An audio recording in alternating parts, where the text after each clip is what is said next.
सभी को नमस्ते। आप सभी का उन्नयनम यूट्यूब चैनल में स्वागत है। यह वीडियो पसंद आए तो लाइक कमेंट शेयर करें। अन्य वीडियोस देखने के लिए इस चैनल को ज़रूर सब्सक्राइब करें। आज हम कक्षा 10वीं का शेमुषी पाठ्यपुस्तक भाग 2 का अष्टमः पाठः विचित्रः साक्षी इसको पढ़ रहे हैं। यह पाठ है ओम प्रकाश ठाकुर जी के द्वारा रचित कथा से संग्रहित किया गया है और यह प्रसिद्ध बांग्ला साहित्यकार और न्यायाधीश बंकिम चंद्र चटर्जी के जीवन से संबंधित एक कथा है, तो उसको पढ़ने का प्रयास करते हैं। कश्चन निर्धनो जनः भूरि परिश्रम्य किंचित वित्तमुपार्जितवान्। कोई निर्धन व्यक्ति बहुत ज़्यादा परिश्रम करके कुछ धन कमाया। तेन वित्तेन स्वपुत्रम एकस्मिन् विद्यालये प्रवेशं दापयितुं सफलो जातः। और उसी धन से अपने पुत्र को एक महाविद्यालय मतलब कॉलेज में प्रवेश दिलाने में सफल हुआ। तत्तनयः तत्रैव छात्रावासे निवसन् अध्ययने संलग्नः समभूत्। तत्तनयः उनके पुत्र वहीं पर छात्रावास में रहते हुए पढ़ाई में संलग्न हुआ, पढ़ाई करने लग गया। एकदा स पिता तनूजस्य रुग्णतामाकर्ण्य व्याकुलो जातः पुत्रं द्रष्टुं च प्रस्थितः। एक बार वह पिता अपने पुत्र की बीमारी को सुनकर व्याकुल हुआ, चिंतित हुआ, परेशान हुआ और पुत्र को देखने के लिए प्रस्थान किया। परम अर्थकार्ष्येन पीडितः स बसयानं विहाय पदातिरेव प्राचलत्। परंतु धन की कमी से, धन न होने के कारण वह बस यान को छोड़कर माने बस को छोड़कर पैदल ही चल दिया। पदातिक्रमेण संचलन सायं समयेप्यसौ गंतव्यात् दूरे आसीत्। पैदल चलते चलते शाम हो गया, परंतु अपना जो गंतव्य स्थान है उससे अब भी दूर था। निशांधकारे प्रसृते विजने प्रदेशे पदयात्रा न शुभावः। एवं विचार्य स पार्श्वस्थिते ग्रामे रात्रिनिवासं कर्तुं कञ्चित् गृहस्थमुपागतः। निशांधकारे, निशा में रात के अंधेरे में, प्रसृते फैले हुए, रात के अंधेरे फैले हुए, विजने प्रदेशे जन रहित, विजन शब्द का अर्थ होता है विगतः जनः, जिस स्थान पे कोई व्यक्ति नहीं है, ऐसे प्रदेश में पद यात्रा पैदल चलना कल्याणकारी भला नहीं है, शुभ नहीं है। एवं इस प्रकार विचार करके पार्श्व में बगल में ही स्थित गांव में रात्रि निवास करने के लिए किसी गृहस्थ, गृह के स्वामी के पास पहुंच गया। करुणा परो गृही तस्मै आश्रयं प्रायच्छत्। और करुणा पर, करुणा दयालु व्यक्ति जो गृहस्थी था उनको आश्रय दे दिया। विचित्रा दैव गति, और दैव की गति, दैव की लीलाएं भी बड़ी विचित्र हैं। तस्यामेव रात्रौ तस्मिन् गृहे कश्चन चौरः गृहाभ्यन्तरं प्रविष्टः। और उसी रात में उनके ही घर में कोई चोर घर के अंदर प्रवेश किया। तत्र निहितामेकां मंजूषाम् आदाय पलायितः। और वहाँ पर स्थित एक पेटी को लेकर भागा। चौरस्य पादध्वनिना प्रबुद्धोऽतिथिः चौरशंकया तम् अनुअधावत् अगृह्णाच्च। और चोर की पैर के आवाज को सुनकर जगा हुआ अतिथि चोर ऐसा शंका से, संकोच से उसके पीछे पीछे दौड़ा और उसको पकड़ लिया। परम तदानीमेव किंचित विचित्रमघटत। परंतु उसी समय कुछ विचित्र घटना ही घटी, कुछ विचित्र ही हुआ, कुछ अन्य ही हुआ। चौरः एव उच्चैः क्रोशितुमारभत, परंतु चोर ही जोर जोर से चिल्लाना प्रारंभ किया। चौरोयम इति, यह चोर है, यह चोर है, इस प्रकार चिल्लाना प्रारंभ कर दिया। तस्य तारस्वरेण प्रबुद्धाः ग्रामवासिनः स्वगृहात् निष्क्रम्य तत्रागच्छन् वराकमतिथिमेव च चौरं मत्वा भर्त्सयन्। परंतु उस व्यक्ति के, उस चोर के जोर जोर से चिल्लाने के कारण जगे हुए सभी ग्रामवासी अपने घर से निकलकर वहाँ पर आकर उस वराक शब्द का अर्थ होता है बेचारे अतिथि को ही चोर मानकर भला बुरा कहने लगे, गलत गलत उनकी भर्त्सना करने लगे।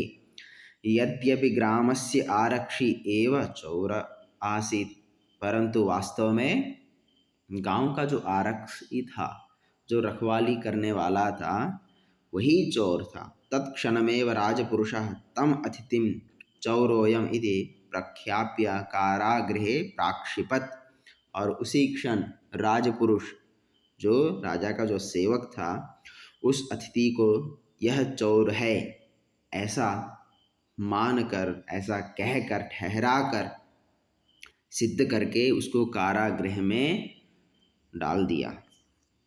और अग्रिमे दिने स आरक्षी चौर्याभियोगे तम न्यायालयम नीतवान, और अगले दिन ही जो आरक्षी था चोर के अभियोग में, चोरी के अभियोग में उसको न्यायालय ले गया। न्यायाधीशो बंकिम चंद्र उभाभ्याम पृथक पृथक विवरणम श्रुतवान, और न्यायाधीश कौन थे? बंकिम चंद्र चटर्जी। उन्होंने उन दोनों की अलग अलग विवरण सुनी, माने जो घटना घटी थी दोनों से अलग अलग बुलाकर सुन लिया। सर्वम वृत्तम अवगत्य स तम निर्दोषम अमन्यत, और सब कुछ जो घटना घटी थी उसको सुनकर वह उस जो व्यक्ति था, अभियुक्त था, जो गांव का व्यक्ति था, निर्धन व्यक्ति था, उसको निर्दोष मानते हैं। और आरक्षिणम च दोषभाजनम, और जो आरक्षी था, जो रखवाली करने वाला था, उसी का दोष है ऐसा पता चलता है। किंतु प्रमाणाभावात् स निर्णेतुं नाशक्नोत्, परंतु प्रमाण के अभाव से वह निर्णय करने में असमर्थ था, नहीं कर सका। ततोऽसौ तौ अग्रिमे दिने उपस्थातुम् आदिष्टवान्, तदनंतर यह उन दोनों को फिर अगले दिन उपस्थित होने के लिए आदेश दिया। अन्येद्युः तौ न्यायालये स्वस्वपक्षं पुनः स्थापितवन्तौ, और अन्य दिन भी वे दोनों न्यायालय में अपना अपना पक्ष फिर से स्थापित किया, माने फिर बता दिया।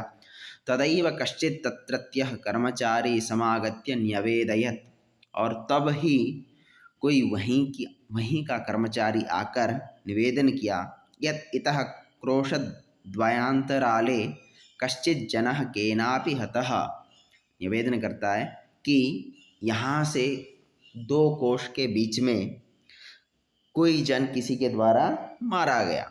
तस्य मृत शरीरम राजमार्गम निकषा वर्तते, और उनका जो मृत शरीर है वो राजमार्ग के पास में ही है।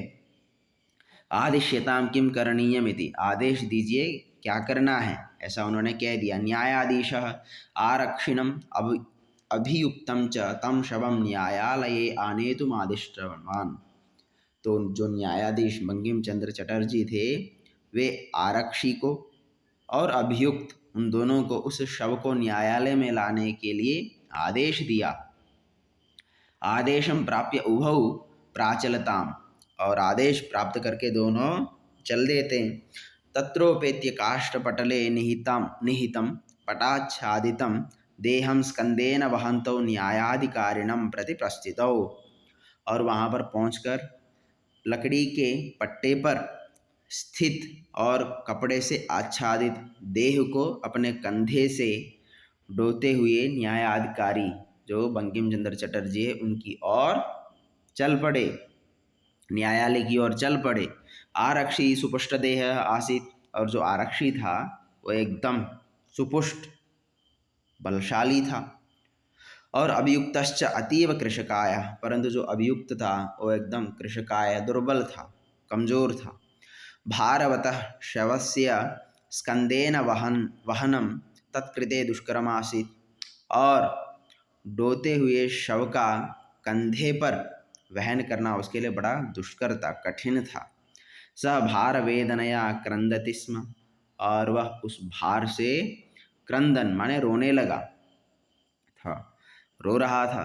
तस्य क्रंदनम निशम्य मुदित आरक्षी तम उवाच, और उसके क्रंदन, उसके विलाप को, दुख को, रोते हुए को सुनकर हंसते हुए आरक्षी बोला, उससे कहा, रे दुष्ट, तस्मिन् दिने त्वयाहं चोरिताया मंजूषाया ग्रहणात् वारिता। और कहे, रे दुष्ट व्यक्ति, मैंने उसी दिन तुम्हें उस चोरी किया गया जो मंजूषा को ग्रहण करने से रोका था। इदानीं निज कृत्यस्य फलं भुङ्क्ष्व, अब तो तू अपने किए हुए का फल भोगो। तस्मिन् चौर्याभियोगे त्वं वर्षत्रयस्य कारादंडम लप्स्ये, और अब तो तुम अपने किए हुए कार्य का फल भोगो, और उस चौर्याभियोग में तुम 3 वर्ष का कारावार प्राप्त करोगे। इति प्रोच्य उच्चै आहसत, ऐसा कहकर वह जोर से हंसा। यथा कथंचित उभौ शवमानीय एकस्मिन् चत्वरे स्थापितवन्तौ, जैसे कैसे किसी भी प्रकार से वो दोनों शव को लाकर एक चौराहे पर स्थापित कर दिया, रख दिया। न्यायाधीशेन पुनस्तौ घटनायाः विषये वक्तुमादिष्टौ, अब न्यायाधीश के द्वारा फिर से जो घटना घटी थी उसके विषय में कहने के लिए आदेश दिया। आरक्षिणी निज पक्षम प्रस्तुतवती आश्चर्यमघटत, आरक्षी के द्वारा जब अपना पक्ष प्रस्तुत किए थे उसी समय एक आश्चर्य घटना घटी। सः शवः प्रावारकम अपसार्य न्यायाधीशम अभिवाद्य निवेदितवान, जो शव के रूप में स्थित था वह शव अपने ऊपर से जो कपड़ा था उसको हटा करके न्यायाधीश को प्रणाम करके निवेदन किया, मान्यवर, एतेन आरक्षिणा अध्वन यदुक्तम तत् वर्णयामि। हे महोदय, इस आरक्षी के द्वारा मार्ग में जो कुछ कहा गया है उसका वर्णन करता हूँ। त्वया अहम चोरितायाः मंजूषायाः ग्रहणाद् वारितः, अतः निज कृत्यस्य फलं भुङ्क्ष्व। तुम्हारे द्वारा मैंने चोरी की गई मंजूषा को ग्रहण करने के लिए रोका गया था, इसलिए तुम अपने किए हुए निज कृत्य का फल भोगो। अस्मिन् चौर्याभियोगे त्वं वर्षत्रयस्य कारादंडम लप्स्यसे इति, और तुम अपने किए हुए चोर का जो अभियोग है उसमें तुम 3 वर्ष के कारावास की सजा प्राप्त करोगे इति, ऐसा कहा। न्यायाधीशः आरक्षिणे कारादंडम आदिश्य तम जनम ससम्मानम मुक्तवान, और न्यायाधीश आरक्षी को कारागार की सजा देकर उस जन को सम्मान पूर्वक मुक्त किया।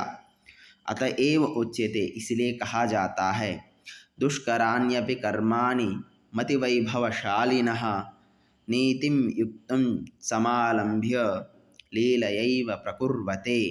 तो कहते हैं, दुष्करानि कर्माणि, अत्यंत कठिन कर्म भी, मति वैभवशालिनः, बुद्धि से वैभवशाली माने बुद्धिमान लोग अत्यंत कठिन काम भी, नीतिम युक्तिम समालंभ्य, नीति और युक्तियों को सहारा लेकर, उनका नीति का और युक्तियों का भी, उपायों का भी सहारा लेकर, लीलैव अनायासी, बहुत आसानी से ही उन परेशानियों को पार कर जाते हैं, जो कठिन काम है उनको कर पाते हैं।